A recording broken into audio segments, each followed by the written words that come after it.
शिवराज महाविद्यालयातील नाट्य प्रशिक्षण शिबिरात एकपात्री प्रयोग डॉक्टर सोमनाथ मुटकुळे यांचा पुन्हा क्रांतिज्योती प्रयोग सादर महात्मा फुले आणि सावित्रीबाई फुले यांच्या कार्याचा प्रभावी उलगडा।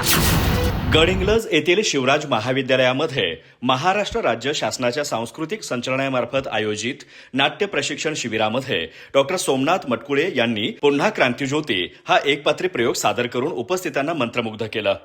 महात्मा ज्योतिराव फुले आणि क्रांतिज्योती सावित्रीबाई फुले यांच्या समाज परिवर्तनाच्या कार्यावर आधारित हा प्रयोग रसिकांच्या उत्स्फूर्त दादेत सादर झाला।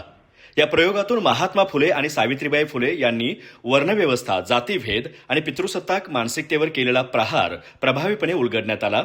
समाजातील विषमता दूर करून वंचितांना न्याय मिळवून देण्यासाठी फुले दाम्पत्यांनी केलेले संघर्षमय कार्य आजही प्रेरणादायी असल्याचं डॉक्टर मुटकुळे यांनी सांगितलं। सतीप्रथा, केशवपन, शेतकऱ्यांच्या व्यथा तसेच स्त्रीमुक्तीसाठी दिलेला त्यांचा लढा आणि समाजातील मानसिक गुलामगिरी नष्ट करण्यासाठी केलेले कार्य यावर त्यांनी प्रकाश टाकला। या कार्यक्रमाच्या अध्यक्षस्थानी शिवराज विद्यासंकुलाचे अध्यक्ष प्राध्यापक किसनराव कुराडे होते, तर प्राचार्य डॉक्टर एस.एम. कदम यांची प्रमुख उपस्थिती होती। प्रारंभी नाट्य प्रशिक्षण शिबिराचे संचालक जुगलकिशोर ओझा यांनी स्वागत केलं, तर ज्येष्ठ रंगकर्मी रमेश कदम यांनी पाहुण्यांचा परिचय करून दिला।